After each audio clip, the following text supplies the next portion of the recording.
Timmy, little Timmy, to come on up and share with us.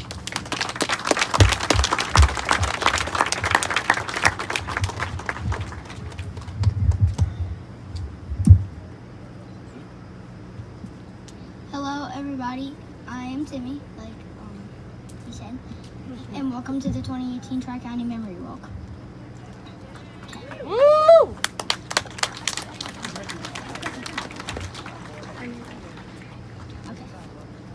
My name is Timothy Michael Castriana Flynn Jr., but in everyday life, people call me Timmy.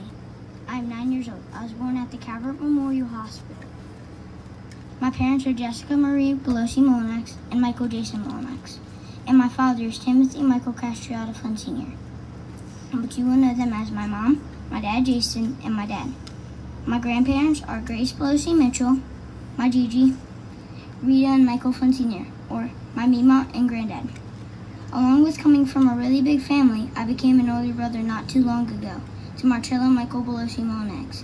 And if you search up Marcello on the internet, it means the hammer, which explains why he's so destructive. My mom and dad met at the skating rink when they were just kids. My Gigi and Mima told me a story about when my dad was grounded and he jumped out of the window onto the deck and rode a bike to the skating rink just to go and see my mom. From the stories my family has told me and the few of my dad's friends I have met, it sounds like he did crazy things like this all the time. I'm sure there are still plenty of things I don't know about him yet, but it all comes out soon enough. I've come to know about addiction through a lot of different ways, starting off with my dad, Timmy Flynn Sr., born December 17, 1987, and passed away July 12, 2013, due to a drug overdose. When I was younger and would ask about my dad and how he died, my parents and grandparents always tried to get on the same page and give me just enough details so I wouldn't keep digging for more information. I remember my dad Jason was the first person to use the word medicine when I asked him a few years ago what happened to my dad. He told me my dad was taking medicine to get better, to be able to come and see me. That made me feel good. It made me feel like he was trying to get to me. Recently, it became harder on my parents, and I guess myself. I started asking my parents what my dad took that caused his death. I felt like they weren't telling me everything, and it made me mad. I remember the night I started asking, I told my mom I was mad at her. I was angry she kept me away from him. My mom explained to me that wasn't the truth at all. That when people are on drugs, they make dangerous decisions, and sometimes those drugs keep them from understanding what they are doing, and she didn't ever want something to happen to me. She told me my dad loved me and would do anything in the world to protect me, but drugs, being the disease that it is, could get in the way of that, and she wasn't taking that risk. I begged my mom to tell me what he was addicted to. I thought maybe it was something like Tylenol, but from what I know now, I was way off. My mom finally told me a little more than she had before. My dad was addicted to pain pills and other medications like Xanax. My dad also couldn't drink. That is when I said to my mom, "Wait, is that why my dad Jason doesn't drink or take medicine?" And my mom said yes, and I was in shock. I knew my dad Jason went to meetings all the time. I knew he didn't drink, and that is when I found out that those meetings I thought were work meetings were work, but a different type of work than I thought. My dad Jason has been in recovery for over 2 years now, and I'm proud of him, to be honest. I was upset that my parents didn't tell me, but I understand why. I get it. My dad Jason doesn't want me to think he is a disappointment or for me to be ashamed of him. But we all have talked and are moving on. It's a new day, and everyone deserves to have someone have hope for them. My dad does so much with me. Taught me how to ride a dirt bike, helps coach my teams, taught me how to ride a bike, jumps on the trampoline with me, takes me to church, lets me box even though my mom doesn't want my face to get messed up. What I love most about him is he is always willing to be there for me. I have met numerous other people in my life who have struggled with addiction. By the way, Daniel, congrats on your 1 year sober.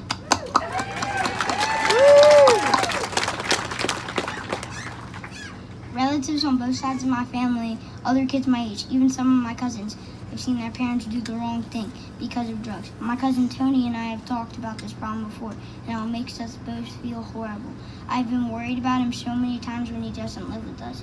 He has been in really bad places and situations that have affected him in his life. So it's not just me. I'm not the only kid who has seen addiction, who has had to suffer. It's everywhere, even kids in school. It's so sad, really sad. My dad, Timmy, was 25 years old when he died, and I was 4 years old. Due to drugs, my dad did not realize it, but when he had been gone for months, he thought it only had been days or a week. That is crazy to me, how drugs can take that from someone. My definition of addiction is that it is poison. That gets your body addicted, and it makes you feel you have to not stop doing it. People's bodies are different, but drugs are a brain trap. Drugs just to get you. Once you've tried it, maybe once, maybe a few times, you can't stop to where if you have kids or a family, say you haven't seen them in 2 years. The drugs tell the addict it has maybe been 2 days, but that isn't the truth. Drugs lie to them. They take them away. Let me tell you a story about my dad that my granddad told me. It's funny. When he was about my age, he decided, hey, I'm old enough, why don't I try to give myself a haircut? And he did, and ended up with a bald spot. I know that my dad tried to see me every chance he got. Everyone in my life has always told me that when I miss him these days, it's because I wish he could see me play football. I love catching the ball and scoring touchdowns. I think my dad would like my nickname from my coach, Nick. He nicknamed me Rooster. I know my dad loves sports. He loved football. The Redskins were his favorite team. So I know him and my coach, Nick, will get along. I actually know both of my dads love watching me play. I just wish so much that they both could watch it together, not one just from heaven. The thing that makes me mad about the doctors are that they had history with my dad before, and they were at a point where they did not want to deal with him because he had overdosed before, so they let him sign himself out, and I think they should have made him stay to recover.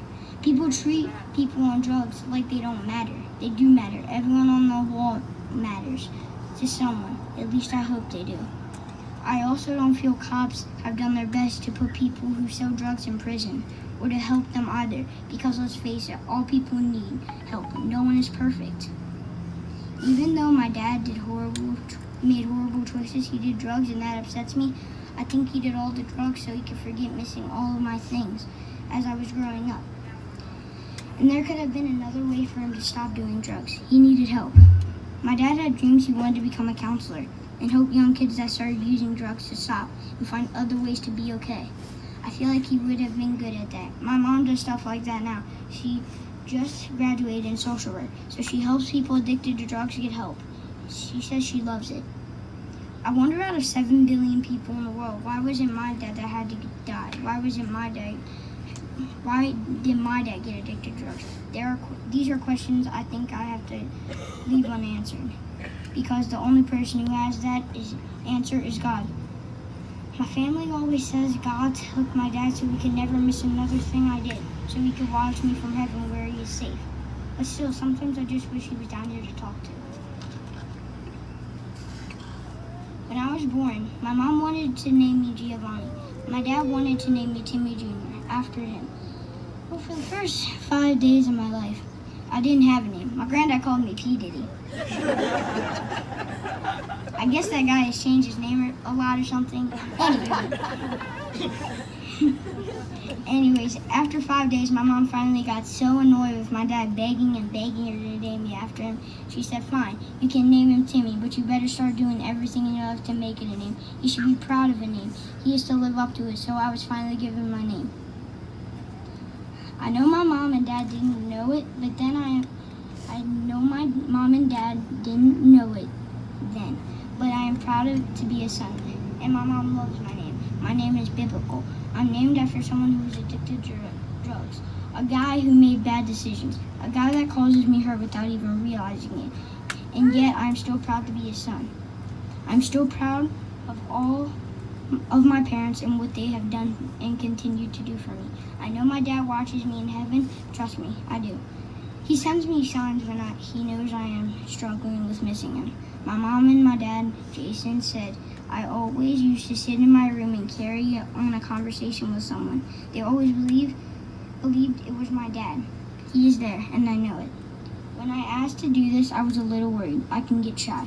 But I told my mom, yeah, why not? If I can help one person not have to feel the way I do, then it's worth it. I hope this helps anyone change their mind about doing drugs. Get help so you can be with your family and people who love you, and remember, no matter what, I have hope for you, because everyone should have hope. No words can describe how sad I am. Thank you for listening. All right.